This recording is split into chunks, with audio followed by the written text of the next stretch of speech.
I think we'll go ahead and get started. We have a secretary to take notes. We have it being recorded, and there'll be minutes in our next meeting, so it'll be well documented and plenty of transparency. So ideally, we'd have this live streamed as well. So with that said, let me go ahead and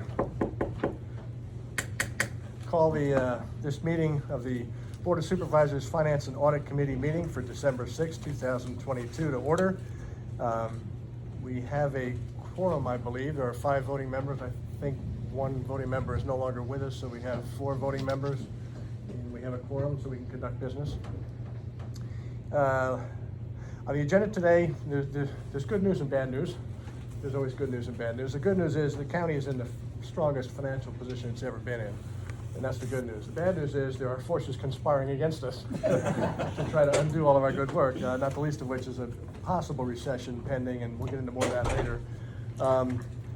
But since this is the December meeting, the final meeting, I know you all had a chance to talk among yourselves before the meeting.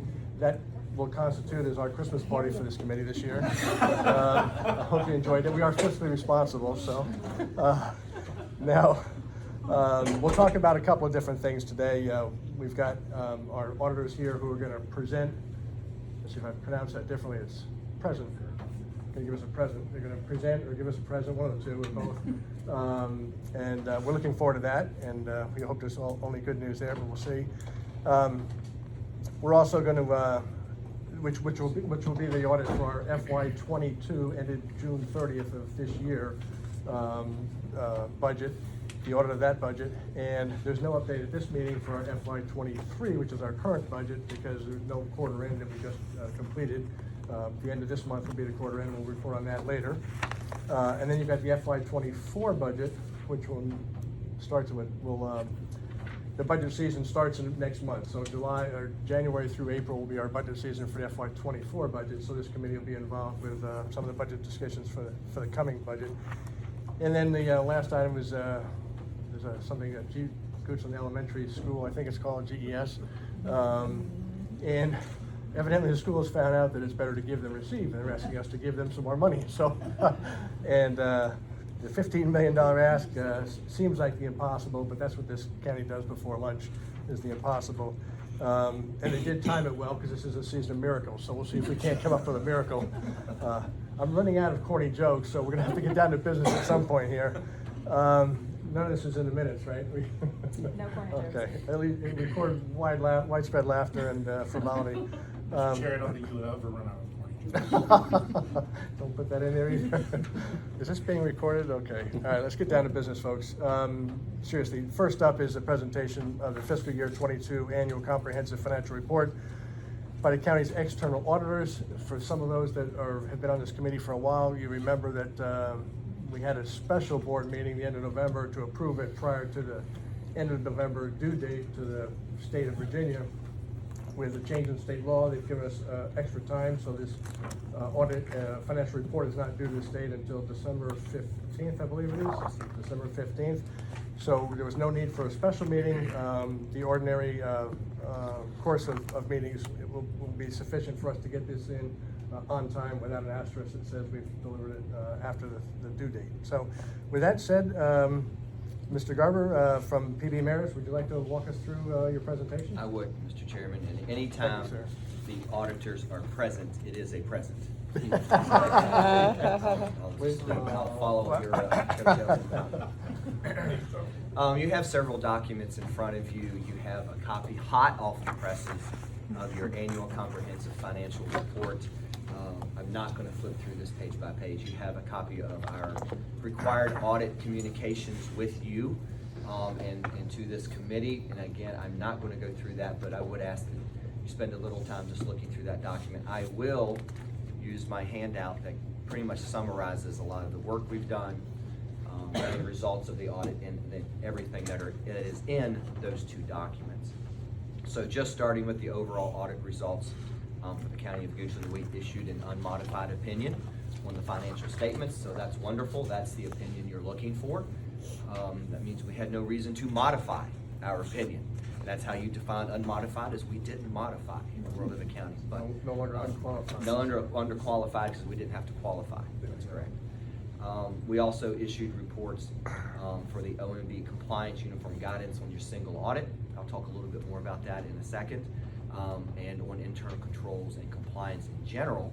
And both of those reports had no findings and nothing to report, so those are clean as well. Our audit went, for the most part, as planned. We spend a lot of time planning your audit before we even step foot here and begin the process. We spend a lot of time after we've left wrapping up, concluding, and finishing our reviews. Everything went as scheduled. Carla and I were just talking about hopefully some ways we can speed some things up, maybe do things a little more timely next year. Always looking to try to improve the process from planning to end and get things done a little quicker. But we are here today and we're going to make the deadline of the 15th. Moving to the next page, there are other items just besides this financial document that we're required to do and that the Auditor of Public Accounts requires us to do. There's some work we do at the Sheriff's Office that was completed.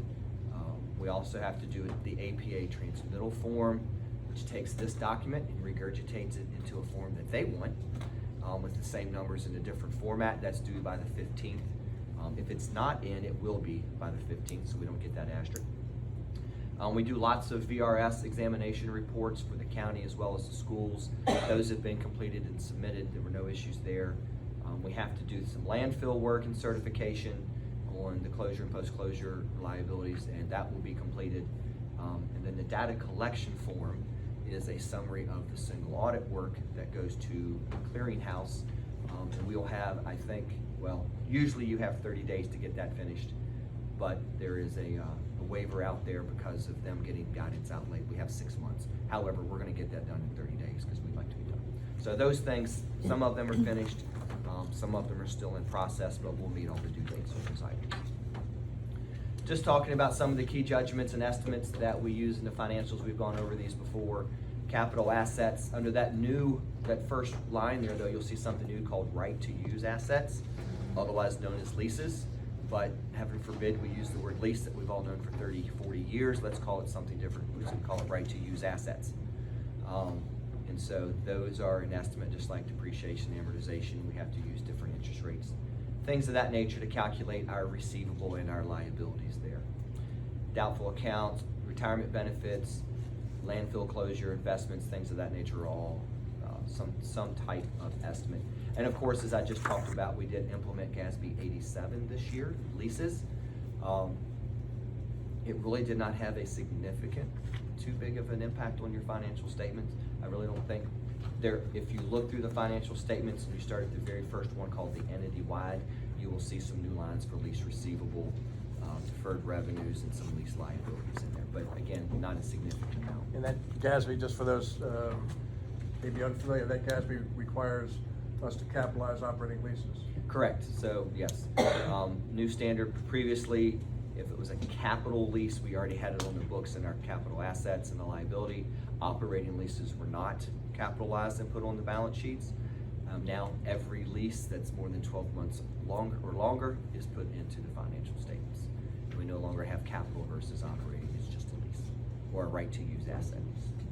Yes. Thank you. Yes, thank you. So moving ahead then, audit adjustments, again, for the county and school, we had none, which is fantastic. And there were no proposed adjustments not made by the county or schools as well. So that's good. Looking at the single audit, and Mr. Peterson will point out, is when we took this audit over a few years ago, we were not a low-risk auditee, but we have worked through all of those problems. We have been a low-risk auditee now for several years. We had no findings this year as well, so that should continue at least for another year. Fantastic. And if you look at the programs tested, for years and years and years, it was the same ones. We're looking at Head Start, we're looking at school food nutrition, we're looking at different things in social services.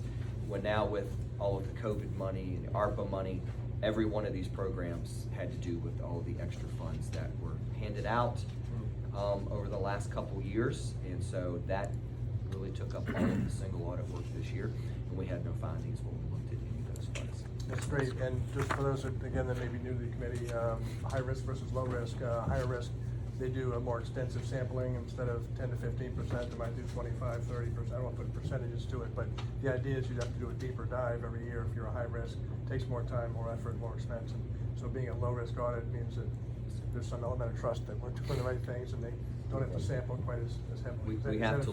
We have to look at twice the amount of dollars in federal expenditure. So low risk, we can look at 20% of the dollars and audit those. If you were high risk, we'd have to look at least 40%. 20 to 40.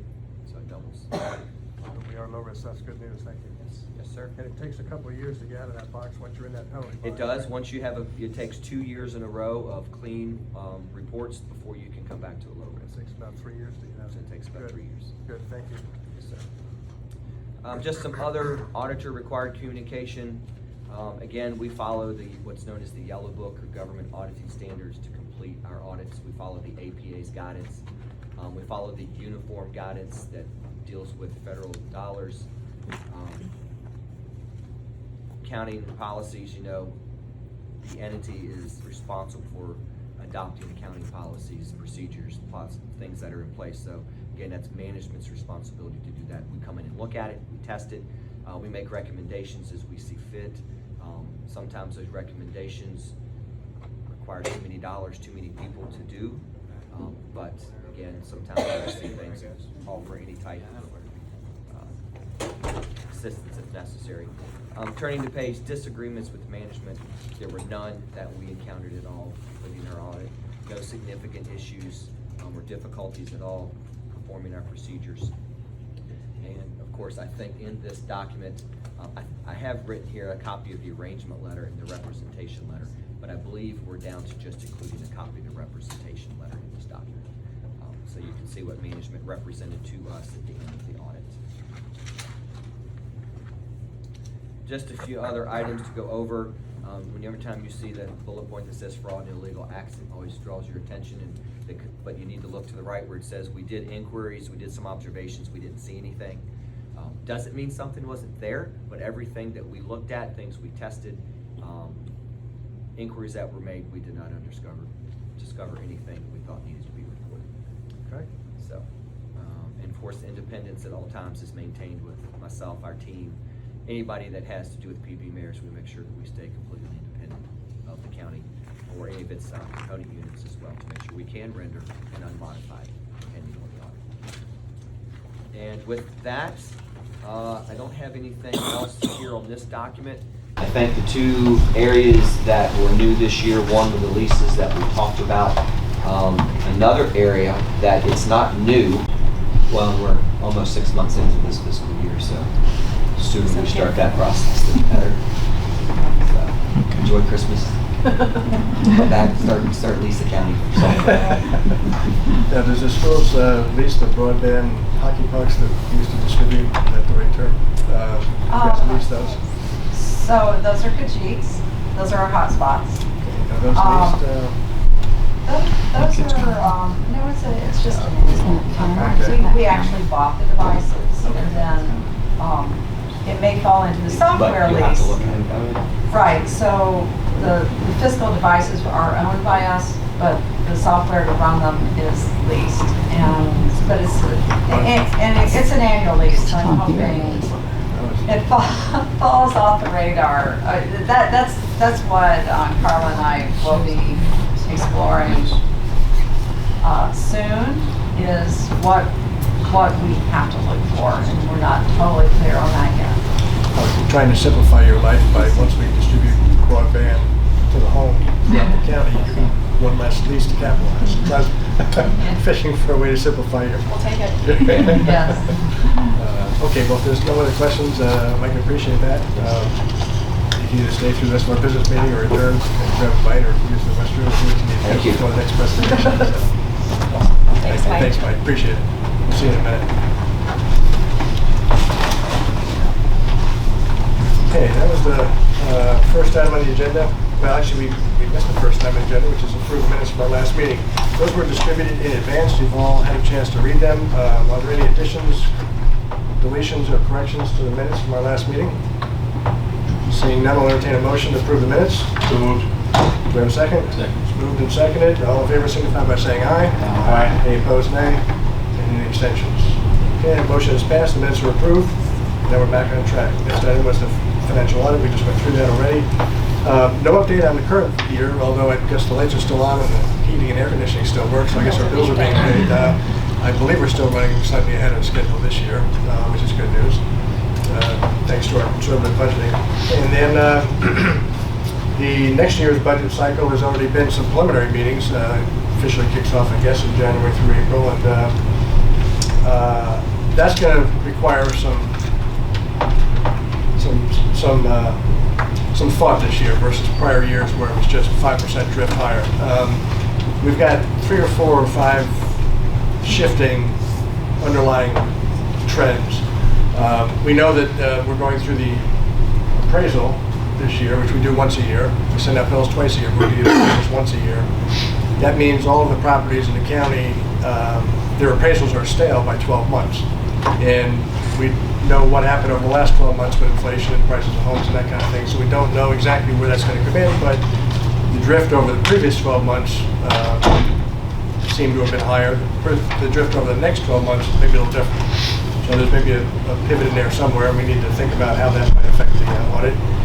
There's new construction going on, so that'll bring in some new construction. Ones that are turning dirt, going vertical, tend to finish their projects and not stop halfway through.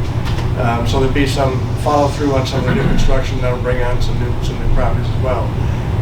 Balanced against that, we know the Federal Reserve has been raising interest rates fairly dramatically. The Fed funds rate's gone from 0 to now it's at 4%. Next week, I think on the 14th, is when the Fed announces their next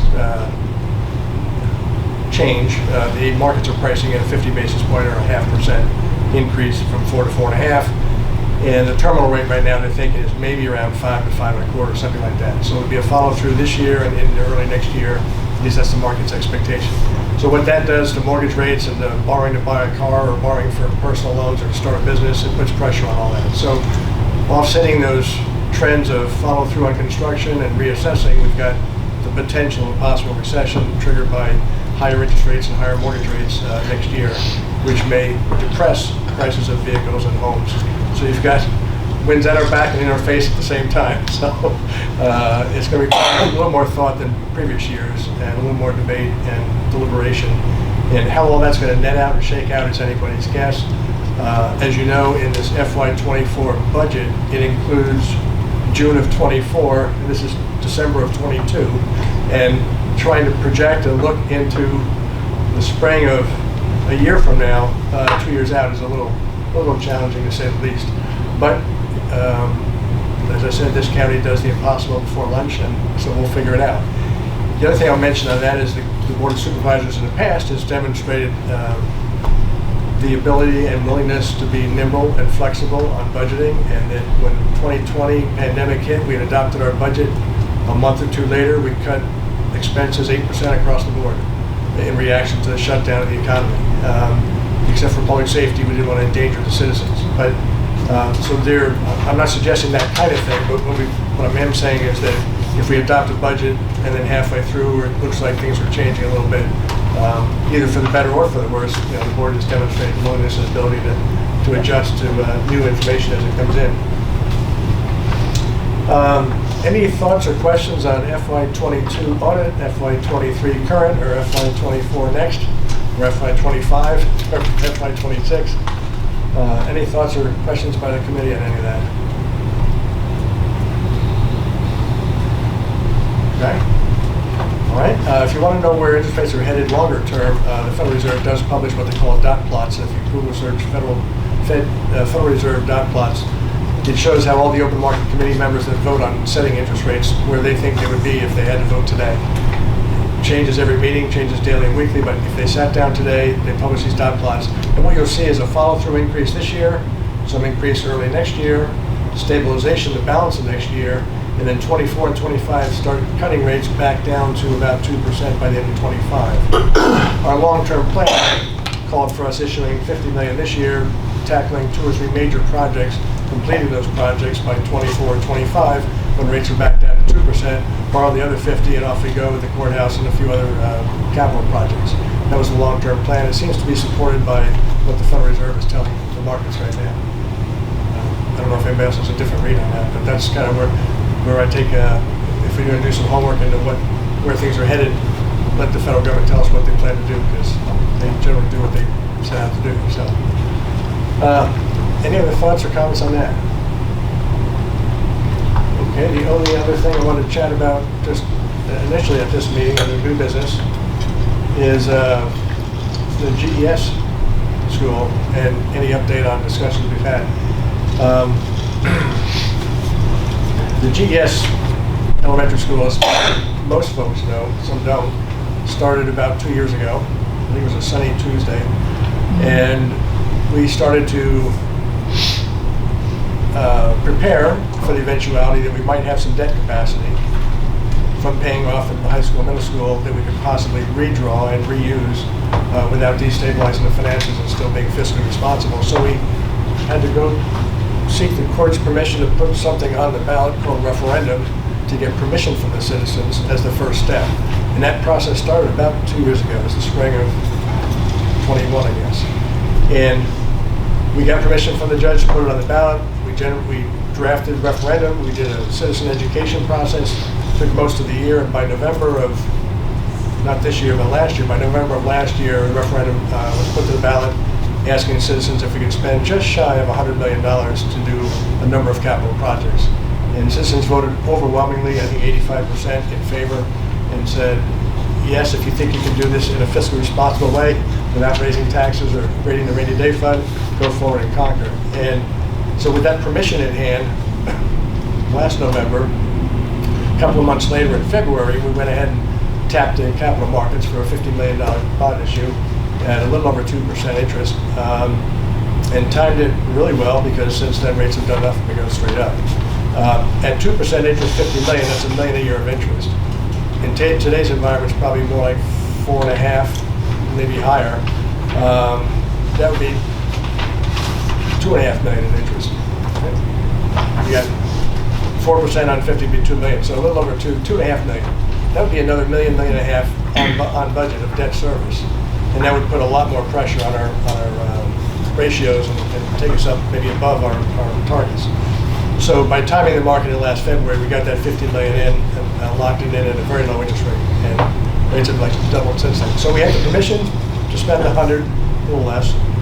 We issued 50 on the idea that we can only digest a couple of major projects at once. We didn't want to overwhelm the county staff and do all the projects at once, so let's phase them in, and so we did that. And now with the bids coming in on the new school, the GES, it looks like somewhere between a 30 to 40% higher cost to do the school. So if we were going to go out with 40 and it turns out to be 55, now it's about 40%. So plus or minus 30 to 40% increase. If you do that on the full 100 million of projects, that 100 million is turning into 140 million. And then of course the question becomes, can the county afford 140 million? We thought we could afford 100 and take us up to our targets. So that's a challenge that's coming in front of us. Like I said, we are in the strongest position we've ever been in, and we are not immune to market forces, because it's market forces that are doing this, not us. Every county that's going to build a school is all looking at the same things. We're looking at the Fed interest rate increases and a possible recession. All the counties are looking at the same recession, possible decline in housing prices. So we're not immune to those forces, but we are in probably the best position of any county to deal with those forces. Not the least of which is we have a cooperative group here that works together to solve problems. And I can't imagine trying to solve these kind of problems when they're not working together. But some other counties are faced with that. So I feel blessed to be in this county with the financial position we're in now to confront these challenges that we have coming forward. I should have led with a spoiler alert. This committee will not be asked to take any action or make any recommendations today, so you don't have to pay close attention. Part of that is the Board of Supervisors meeting that meets right after this. There's 3 items of financial nature on the BOS agenda, but all 3 are consent items. They're not highly controversial and probably don't need a recommendation from this committee. So while there are financial, there's 2 budget adjustments and the set the public hearing for the GES in January, and none of those really need action from this committee.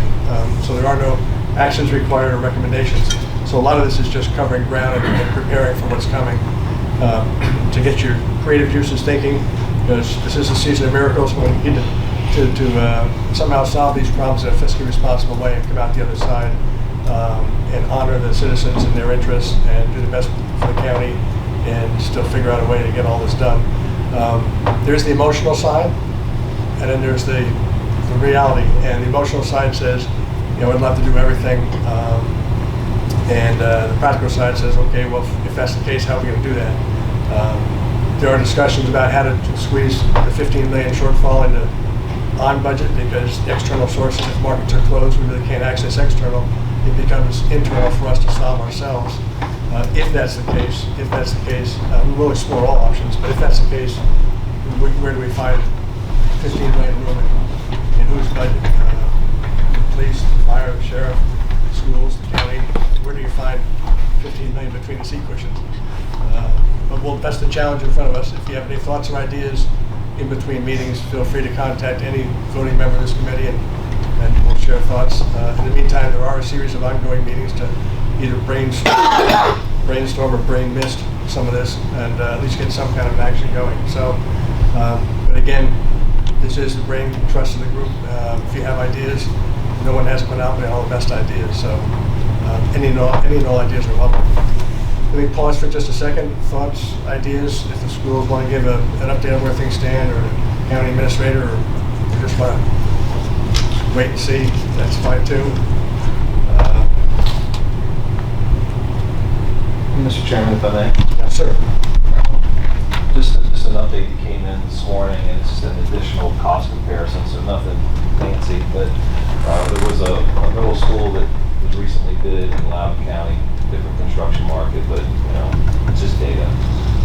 That cost of that middle school building only was $458 per square foot, as we shared last week. The new BOS building only is $332 per square foot, so just another data point. That's the only thing. Okay, well, I appreciate that. Now, Loudoun County, if that cost overrun is 20 million, they can just, cut a check. For a smaller county in Southwest Virginia, 20 million is a non-starter. So maybe it's probably the price per square foot, the cost, and nominal dollars, and all that obviously disproportionately affects smaller counties. It would be nice if the state or federal government said, well, could use some help. But is there any update on any help from the state or federal government on school construction? Yeah, the only update we have on that is that the state superintendent published a superintendent's memo on Friday regarding the literary loan as an alternative funding mechanism that some localities have used in the past.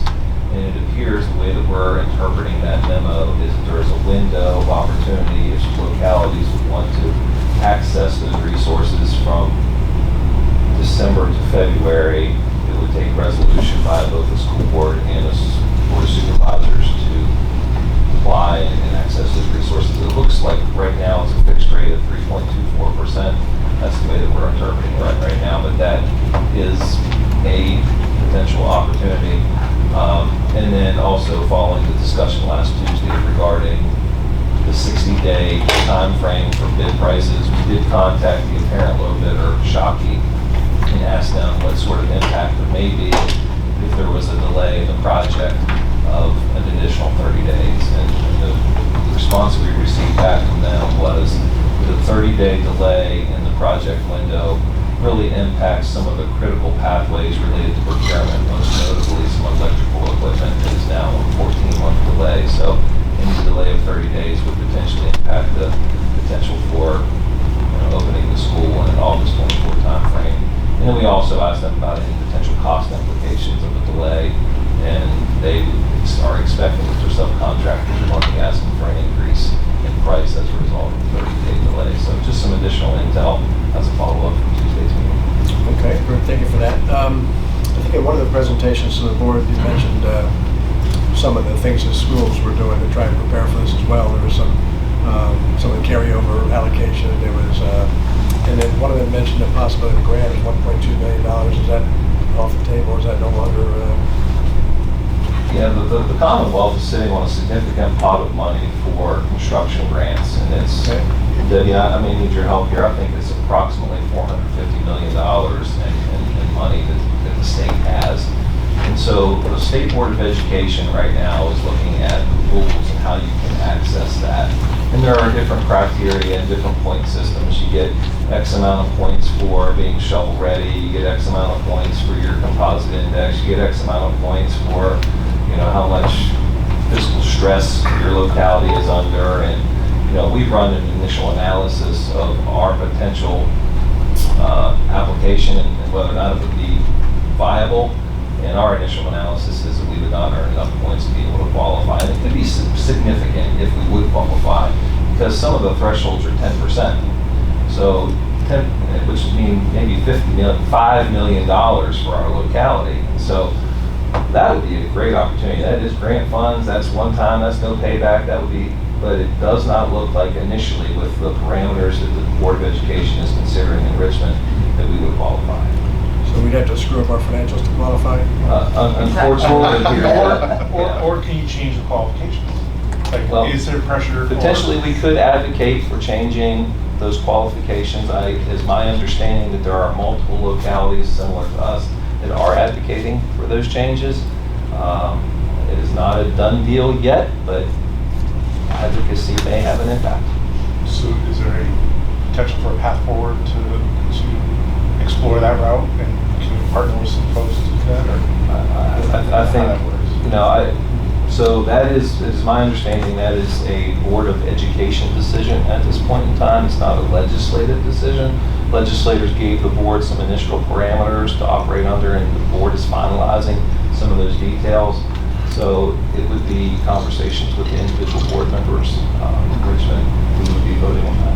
Yeah, the obvious frustration here is if you're looking at $60 million for a school, that 60 in relation to our general fund budget is plus or minus 100%. A $60 million school at 11 is 0.5% Right. versus 100%. So there's that school nominal dollar in relation to the nominal dollar budget of the local, and there's got to be an awful lot of counties in Virginia that have a similar sized budget to ours, but are just not in the financial position to be able to absorb this kind of thing. And the ability to absorb 100% of your budget is something that you'd hope the state board of elections would, or the board of education would look at and go, geez, that's an insurmountable hurdle for a lot of smaller counties. Devin, do you want to? Sure. So what was presented in a draft form to the Board of Education was almost word for word the legislation that got passed that approved the funding. So, but sort of the criteria, like where you rank and the hurdle that you have to pass, that was that was something placed on it. That was a procedural way to handle what happened legislatively. So what they're trying to create is so somebody between a 0.6 and a point LCI, which is Goochland, we're at a 0.8, so we're at the max on the LCI. We could get 10% of our project proceeds, all costs. So that would be 5.67 million with the project that we presented. That is significant to our project. It is significant to our project. But when we ran the parameters, yes, we did fantastic. We were so well run that we barely hit 30 points out of 100. What Dr. Rayleigh's talking about is there are people that are between 0.4 and 0.6 that are not qualifying.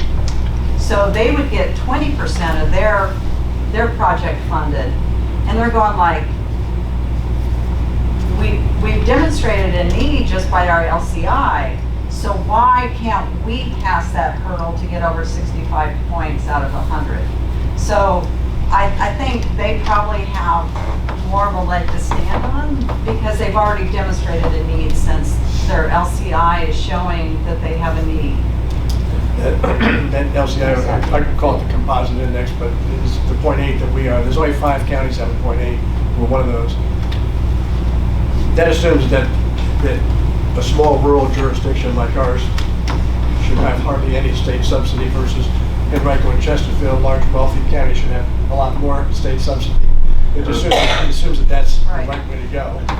And so you're right, it does put us at a distinct disadvantage.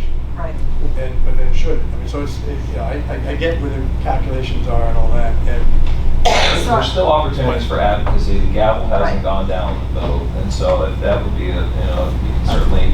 I know it's an uphill That slug conversation. because I've had conversations with our legislators and said, Yeah. is it really fair for, Fairfax, Loudon, Chesterfield, and Michael all to receive much bigger state subsidies for their schools than small rural jurisdictions like Goosen and Bath and some of the other small rural jurisdictions?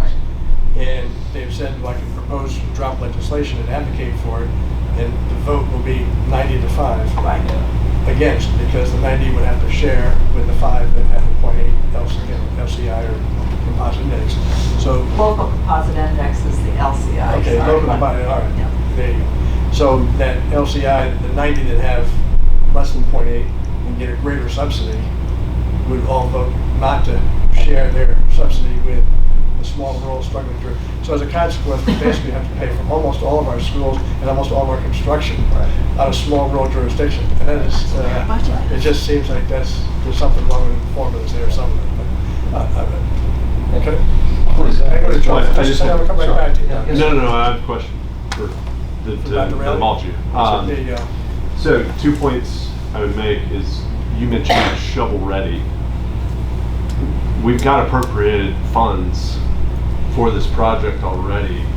We have stipulations to try and qualify for this. Is there enough to make a plan?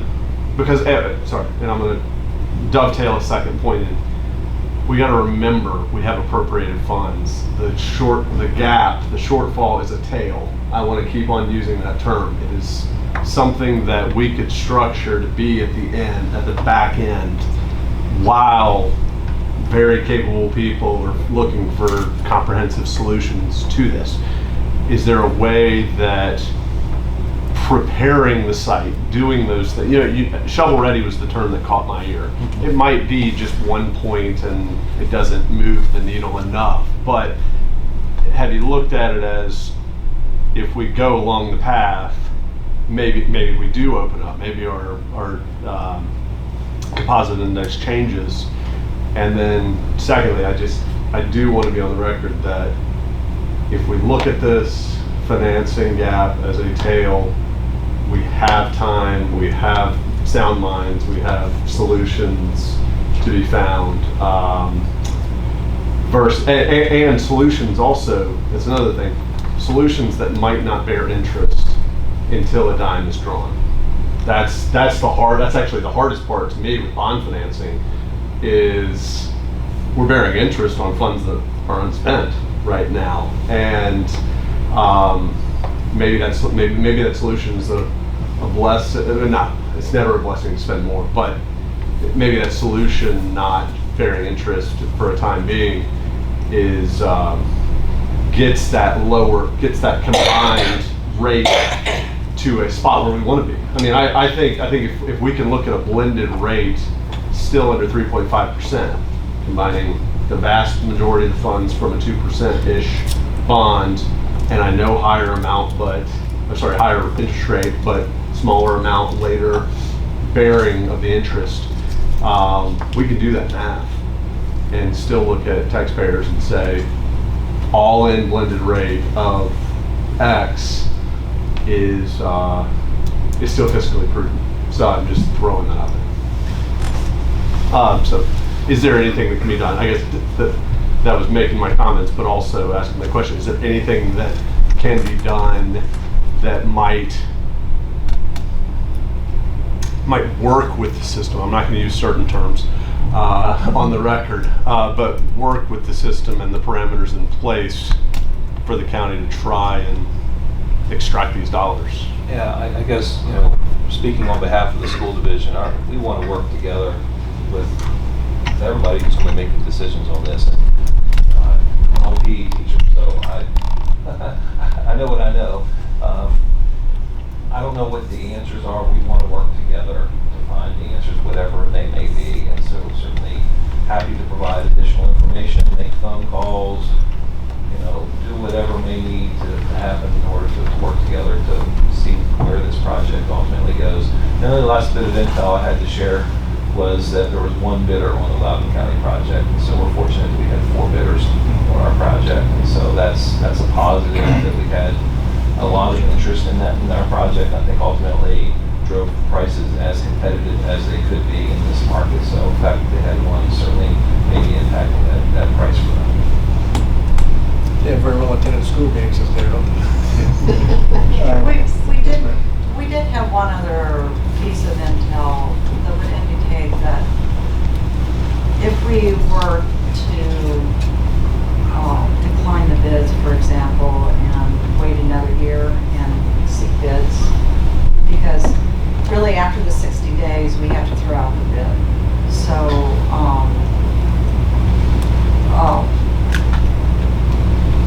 we have been told that if we were to do that, there's a lot of expense that goes into creating a bid.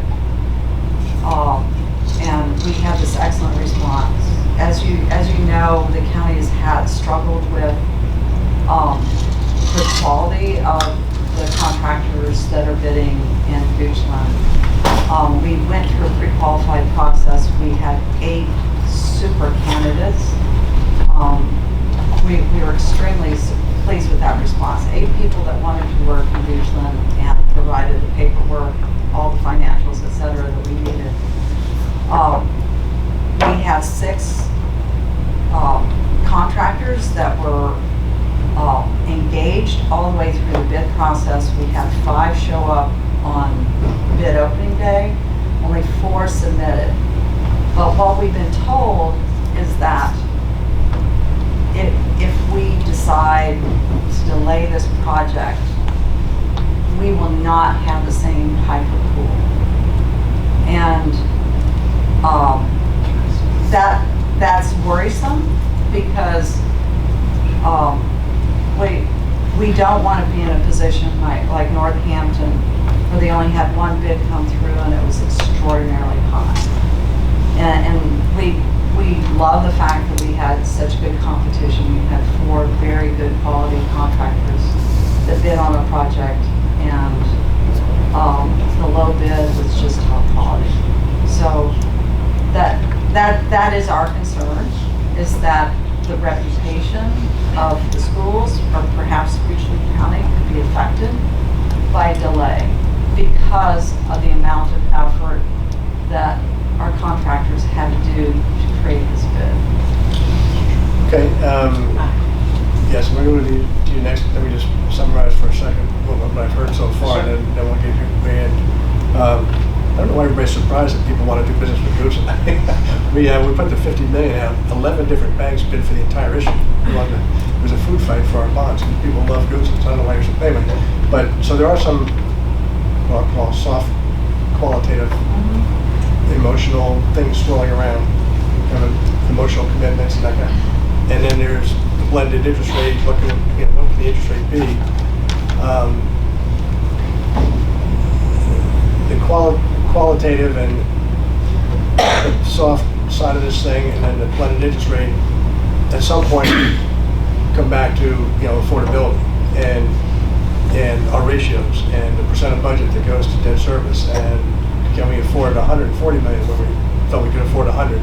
At some point the affordability comes into play as well, and that's what we're all going to try and figure out, is how do we do something that appears to be fiscally irresponsible, but do it in a fiscally responsible way. How do we overspend everybody's expectations and do it in a way that's still fiscally responsible? That's the challenge before us, and we're going to solve that together. So now that I've kind of summarized, it doesn't matter if the blended interest rate is 3, 7, 4%.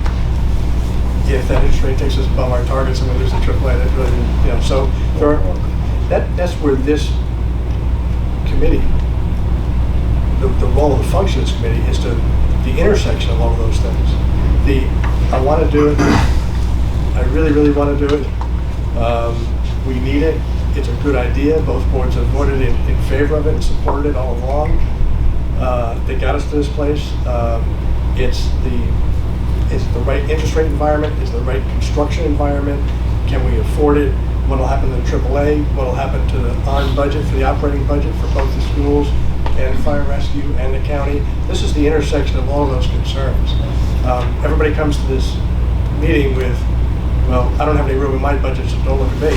And the markets are closed, we can't go there, but we really definitely want to do this project no matter what. And you kind of come together with those, and we got, okay, how do we net all that out and get to a mutually, acceptable and agreeable and solution on all this that is the best interest of the county and serves the citizens' best interest.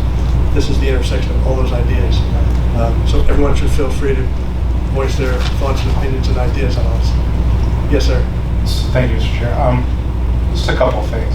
I think you kind of touched on it. I appreciate Mr. Lauder's thoughts, and I don't think there's any questions that we can figure out how to do this.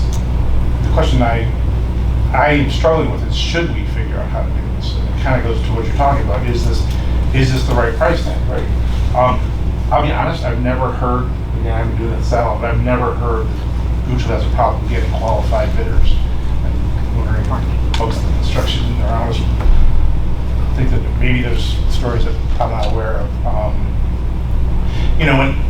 When I took this job, y'all had done such a great job that it looked great. Walking into past an amazing budget, everybody was getting the right amount of staff. We were fulfilling people's needs, not the wants. So we were being fiscally responsible. And then literally the whole world changed. And we sat here with the crystal balls, and we had to try to think about, okay, what's potentially going to happen. And that's where we are today. And I'm kind of tired of this, to be quite honest. I'd like just a little bit of stability in some area and while I serve out the rest of this term. But I remember at that time, and I think it's something worth mentioning, while from a fiscal perspective, we are in excellent shape. We're also, based on what we went through, we're in really good shape, because if you look at our main revenue stream, which is real estate, that shielded us from a lot of what Henrico was going through with sales revenues dropping. So because of the nature of our revenue stream, we were we fared very well for that. I think this is very, very different. I think this real estate impact is going to be harder than, I think we're going to be shocked at how hard this is. So I'm sitting here thinking about not just the schools, but I'm looking at the staff that's here thinking, oh gosh, so we could be in a position where our revenues are down significantly. Now, again, I'm not very risk, I will tolerate a lot of risk. I'm that kind of person, high risk, high reward kind of guy. However, with what's happening, the big question we have, or that I am wrestling with, is now the right time? And when I think about material costs, and right now there's one camp that says no, material costs are going to come down. They're going to slow this down, and we're going to be building a much more expensive school than it would be a year from now. There is another camp that says that's not going to happen, that maybe the real estate doesn't come down as much, and that we will be in that situation where the bids are higher. I actually believe that we put this out a year from now, when things have slowed down so significantly, we're going to have more bids than we know what to do with. There's only the man upstairs knows which of those is actually right? I am not him. But those are the things that I'm weighing in my mind of, yes, everything is up, costs are up. At some point, is the county going to have to make a decision? Okay, fine. If we're going to do this school, what are people willing to sacrifice? I'm getting calls every single day about personal property taxes. I'm looking at the treasurer, I'm sure. I'm speaking to the choir there. And that people are frustrated with what they're paying there. So the question I try to ask people when I'm getting these calls is, okay, now it's becoming more public that we're having this challenge. I'm getting calls in support. I'm getting calls like, what are you thinking about? Don't do that. That's crazy. So my question then becomes, okay, well, when do we do it? Or to those that are like, do it now, like, okay, what do we give up to do it? Because I do think we're going to have to sacrifice something. And it's going to be this collective group. To your point is, what are we willing to sacrifice? Because this is not going to be the easy days of 2000. there ever was such a thing. So we're going to have to sacrifice. We're all going to have to agree on what this sacrifice is going to be in order to make the investments where we decide to make. And that's the trade-off. This is the sacrifice that would be required. Are people willing to make those sacrifices or not? And if we are, then we are. If we aren't, we aren't. But I can tell you, the $100 million turning into 140, that's more than 2 years worth of general fund budget, and that's a lot for any candidate. If you take the budget in Rico and they borrow 2 times their budget, it just anyway, you get the idea. It's the scale. It's the small county trying to fit a big project, and it's just, we've been over this on both the same lawn again.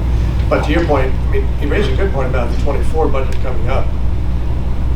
In the pandemic shutdown, we didn't have a Kingston that shut down. We didn't have regional malls that shut down completely. Zero.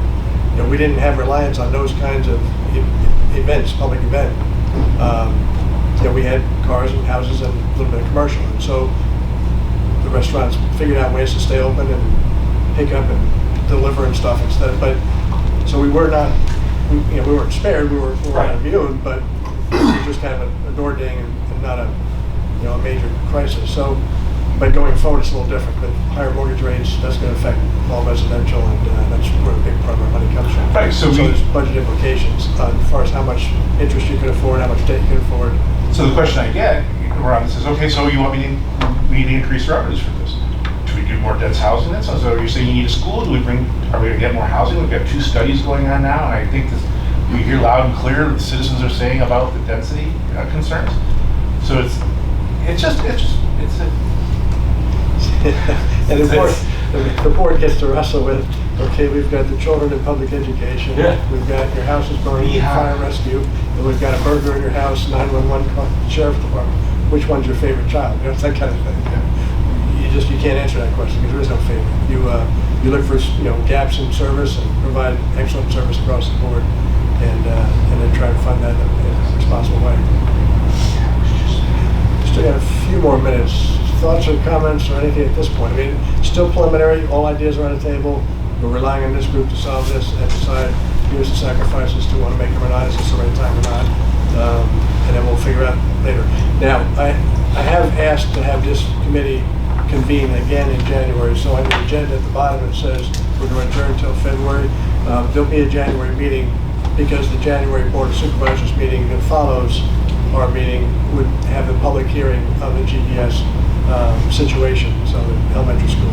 So I thought it appropriate for this group to meet again. By that time, we should have maybe narrowed down some primary alternatives and trade-offs and sacrifices and be able to focus our attention a little more intently on possible solutions. And then this group would then look to make a recommendation to the Board of Supervisors to proceed in a certain direction without binding them. And they'll still be able to do whatever they want, but at least it will come out of this group with, we've talked about it ourselves and we've come up with ideas and this is what we recommend, and then let the board consider it from there. So there will be a January meeting, probably same time, 12:30. Since we have just a few more minutes, there's some members of the public here. Any members of the public like to weigh in and comment? Thoughts, ideas? You pass the plate, you can chip in money for the $815 million? Okay. All right, any other comments or thoughts or questions or answers or anything for the good of the cause? All right, well, listen, thank you all again for coming today. And I appreciate all the good ideas. Keep them coming. Nobody has monopoly on good ideas. And we'll figure this out. That's what Goodson does. We come together, we get problems, we tackle them. This is a challenge and an opportunity for us to excel at a high level. So the bigger the challenge, the bigger the opportunity to excel. So let's look at it that way. So, all right, well, thanks again. This meeting is officially adjourned. Thank you, Mr. Chairman.